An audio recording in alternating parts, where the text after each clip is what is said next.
Dando sequência ao estudo da BNCC, nós chegamos ao ponto 3, a etapa da educação infantil. É importante destacar, e isso está presente neste documento, que até a década de 1980, a educação infantil era vista como uma etapa preparatória para a escolaridade, ou seja, a educação infantil não fazia parte da educação formal.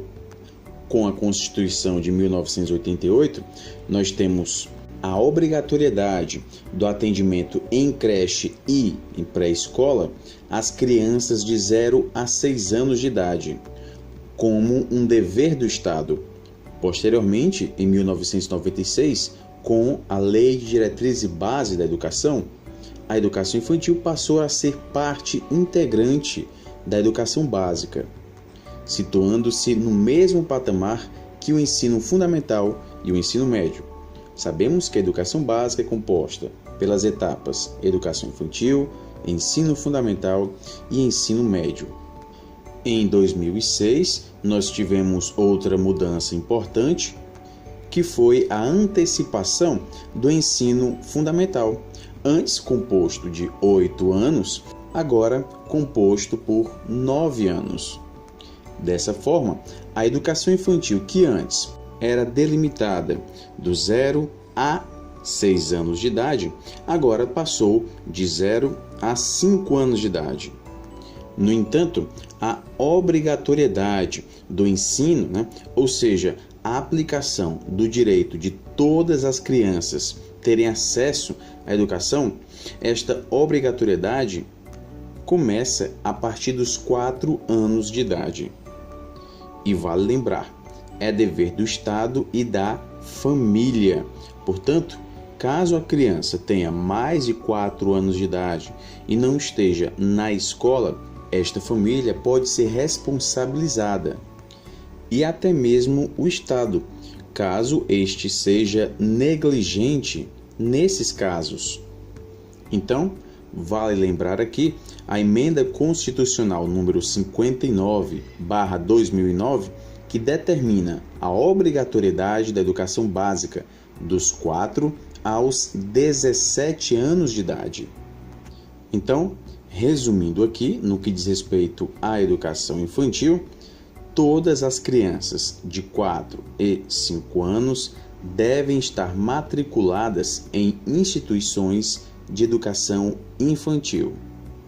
E falando agora sobre a educação infantil, no contexto da educação básica, nós já vimos que antes da década de 1980, a educação infantil era vista como um preparatório para o ensino formal.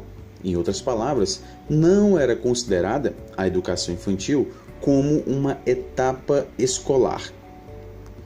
Com a Constituição de 1988 e, posteriormente, a LDB, nós temos a educação infantil como uma etapa escolar.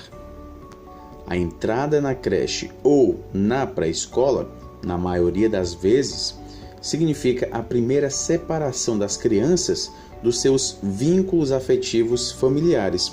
Daí a importância de, no começo, ter um período de adaptação, principalmente no que diz respeito à educação dos bebês e das crianças bem pequenas, que envolve aprendizagens muito próximas aos dos contextos familiares. Então, na educação infantil, mais especificamente na educação dos bebês e das crianças bem pequenas, são trabalhadas principalmente a socialização, a autonomia e a comunicação. Tudo isso com foco na prática do diálogo e também no compartilhamento de responsabilidades da instituição escolar e da família. A BNCC faz uma importante referência às diretrizes curriculares nacionais da educação infantil, notadamente em seu artigo 4º, que trata da definição de criança. Então vejam só, a criança é vista como um sujeito histórico e de direitos que, nas interações, relações e práticas cotidianas que vivencia, constrói sua identidade pessoal e coletiva. Brinca, imagina, fantasia, deseja, aprende, observa, experimenta, narra, questiona e constrói sentidos sobre a natureza e a sociedade, produzindo cultura. E é importante destacar aqui 2 eixos estruturantes das práticas pedagógicas, que são as interações e a brincadeira. A interação durante o brincar caracteriza o cotidiano da infância, trazendo consigo muitas aprendizagens e potenciais para o desenvolvimento integral das crianças. Ao observar as interações e a brincadeira entre as crianças e delas com os adultos, é possível identificar, por exemplo, a expressão dos afetos, a mediação das frustrações, a resolução de conflitos e a regulação das emoções. Então, tendo visto já estes 2 eixos estruturantes, interações e brincadeiras, nós temos na BNCC 6 direitos de aprendizagem e desenvolvimento, que são conviver, brincar, participar, explorar, expressar e conhecer-se. No que diz respeito ao conviver, nós temos aqui a interação com outras crianças e também com os adultos, em grandes ou em pequenos grupos, utilizando diferentes linguagens, ampliando o conhecimento de si e do outro, o respeito em relação à cultura e as diferenças entre as pessoas. Nós podemos fazer uma relação aí com a completude do próprio termo, conviver, né? Viver com. Vale lembrar que conviver não é o mesmo que concordar, né? Conviver é saber viver juntamente com o outro, por mais que este outro seja diferente. E isso é de suma importância ser abordado na educação infantil. O segundo direito de aprendizagem que nós podemos ver aí é o brincar. Logicamente, este brincar se refere a diversas formas em diferentes espaços e tempos, com diferentes parceiros, até para fazer uma relação com o direito anterior, conviver. E nesse brincar, nós temos aí o desenvolvimento da imaginação, criatividade, experiências emocionais, corporais, sensoriais, expressivas, cognitivas, sociais e relacionais. O terceiro direito, mas não menos importante, né? Vale lembrar que esses direitos não são vistos de forma hierárquica, né? O terceiro direito é o participar. E é importante destacar que este participar está fazendo referência a uma postura ativa, seja com outras crianças, seja com os adultos. E este participar também está inserido nas próprias práticas de planejamento. Então, esta participação não diz respeito apenas aos contextos já formulados, já produzidos. Este participar diz respeito também à própria produção desses contextos, como, por exemplo, na escolha das brincadeiras, dos materiais, dos ambientes, desenvolvendo diferentes linguagens e elaborando conhecimento, decidindo e se posicionando. O quarto direito é o de explorar. E esta exploração pode ser dada por meio de movimentos, gestos, sons, formas, texturas, cores, palavras, emoções. Essa exploração amplia os seus saberes sobre a cultura em suas diversas modalidades, as artes, a escrita, a ciência e a tecnologia. O quinto direito é o de expressar. Podemos até fazer uma relação com o direito participar, né? Logicamente, o sujeito deve se expressar, e essa expressão pode revelar sentimentos, dúvidas, hipóteses, descobertas, opiniões, questionamentos por meio de diferentes linguagens. Essas linguagens podem ser, por exemplo, a pintura, a escultura, os gestos, ou até mesmo pela língua, seja ela na modalidade oral ou escrita. E finalmente, o último direito que nós temos aí é o conhecer-se. Esse conhecer-se diz respeito à construção de sua própria identidade pessoal, social e cultural, constituindo uma imagem positiva de si e de seus grupos de pertencimento. Infelizmente, em algumas escolas, principalmente as escolas localizadas, na periferia, é comum as crianças construírem imagens negativas de si mesmas e também dos grupos aos quais elas pertencem. Essa imagem negativa pode ser vista, por exemplo, em desenhos, em pequenos textos. E isso é um ponto muito importante que deve ser levado em conta nesta etapa que é a educação infantil, Essa construção de uma imagem positiva de si e de seus grupos. Parte do trabalho do educador é refletir, selecionar, organizar, planejar, mediar e monitorar o conjunto das práticas e interações, garantindo a pluralidade de situações que promovam o desenvolvimento pleno das crianças. Indo agora para o ponto 3.1, os campos de experiências. Nós já vimos que na educação infantil, as aprendizagens e o desenvolvimento das crianças têm como eixos estruturantes as interações e as brincadeiras, assegurando-lhes o direito de conviver, brincar, participar, explorar, expressar-se e conhecer-se. Agora, nós veremos como está estruturada a organização curricular da educação infantil na BNCC. Nós temos 5 campos de experiências. E nesses 5 campos de experiências são definidos os objetivos de aprendizagem e desenvolvimento. E quais são esses campos de experiências?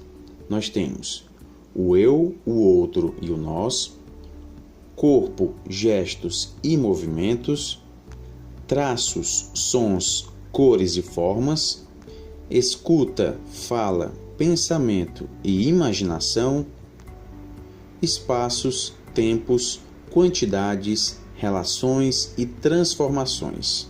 No campo do eu, o outro e o nós, nós temos uma importância muito grande dada à interação com os pares e com os adultos.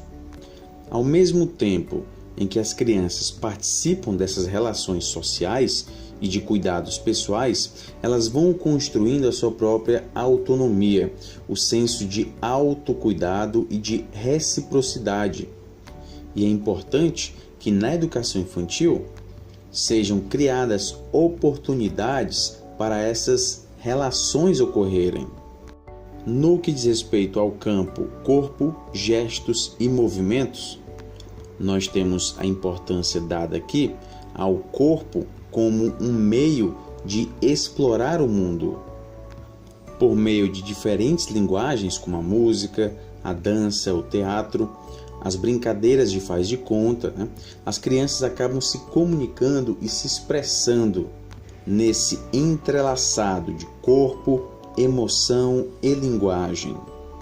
Por isso que é de suma importância que a instituição escolar promova oportunidades ricas para que estas crianças possam, sempre animadas pelo espírito lúdico e na interação com os seus pares, explorar e vivenciar um amplo repertório de movimentos, gestos, olhares, sons e mímicas com o corpo, para descobrir variados modos de ocupação e uso do espaço com o corpo. No que diz respeito ao campo dos traços, sons, cores e formas, nós temos a importância de as crianças terem contato com diferentes manifestações artísticas, culturais e científicas, locais e universais, no cotidiano da instituição escolar. Essas experiências fazem com que as crianças possam se expressar por várias linguagens, criando suas próprias produções artísticas ou culturais.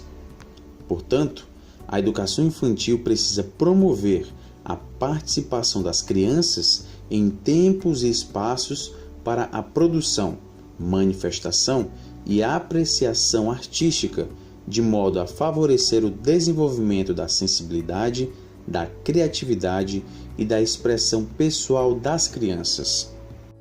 Indo agora para o campo escuta, fala, pensamento e imaginação. Nós sabemos que desde o nascimento as crianças participam de situações comunicativas cotidianas com as pessoas com as quais interagem. Progressivamente, essas crianças vão ampliando e enriquecendo seu vocabulário e demais recursos de expressão e de compreensão. Na educação infantil, é importante promover experiências nas quais as crianças possam falar e ouvir, potencializando sua participação na cultura oral, pois é na escuta de histórias, na participação em conversas, nas descrições, nas narrativas elaboradas individualmente ou em grupo e nas implicações com as múltiplas linguagens que a criança se constitui ativamente como sujeito singular e pertencente a um grupo social. E, finalmente, nós temos o campo dos espaços, tempos, quantidades, relações e transformações. E aqui é muito importante que as crianças saibam se situar. Nós temos aqui a referência às crianças pequenas, que desde cedo procuram se situar em diversos espaços, como por exemplo no bairro, na rua, na cidade, e no que diz respeito também aos tempos, dia e noite, ontem, hoje, amanhã. Então, pessoal, a educação infantil precisa promover experiências nas quais as crianças possam fazer observações, manipular objetos, investigar e explorar seu entorno, levantar hipóteses e consultar fontes de informação para buscar respostas às suas curiosidades e indagações. E tudo isso pode ser criado pela instituição escolar, proporcionando a ampliação dos conhecimentos do mundo físico e sociocultural das crianças. No item 3.2, nós temos os objetivos de aprendizagem e desenvolvimento para a educação infantil. Nesta etapa, as aprendizagens essenciais compreendem tanto comportamentos, habilidades e conhecimentos, quanto vivências que promovem a aprendizagem e desenvolvimento nos diferentes campos de experiências, sempre tomando as interações e a brincadeira como eixos estruturantes. Essas aprendizagens, portanto, constituem-se como objetivos de aprendizagem e desenvolvimento. Estes objetivos estão organizados em 3 grupos por faixa etária. Como nós já vimos, bebês de 0 a 1 ano e 6 meses, crianças bem pequenas, 1 ano e 7 meses a 3 anos e 11 meses, e crianças pequenas, de 4 anos a 5 anos e 11 meses. Nós não faremos aqui a leitura e o estudo, de todos esses objetivos de aprendizagem e desenvolvimento. De qualquer forma, o material está disponibilizado para a consulta de vocês. No item 3.3, nós temos aqui um tema muito importante que frequentemente é deixado de lado, em encontros pedagógicos que ocorrem no início do ano. É de suma importância que haja um tratamento muito especial nesta transição da educação infantil para o ensino fundamental. E toda esta atenção requerida vem com o objetivo de garantir a integração e continuidade dos processos de aprendizagens das crianças. E aqui surge a importância de estratégias de acolhimento, adaptação, tanto para as crianças quanto para os docentes também, E para que isto ocorra da melhor forma possível, são importantes as informações contidas em relatórios, portfólios ou outros registros que evidenciem os processos vivenciados pelas crianças ao longo de sua trajetória na educação infantil. E aí nós temos a importância de conversas entre professores da educação infantil e do ensino fundamental para que a inserção dessas crianças ocorra da melhor forma possível. A BNCC nos traz uma síntese dos objetivos a serem explorados em todo o segmento da educação infantil e que, consequentemente, serão aprofundados e ampliados no ensino fundamental. E a BNCC é bem clara: estes objetivos não são condição nem pré-requisito para o acesso ao ensino fundamental.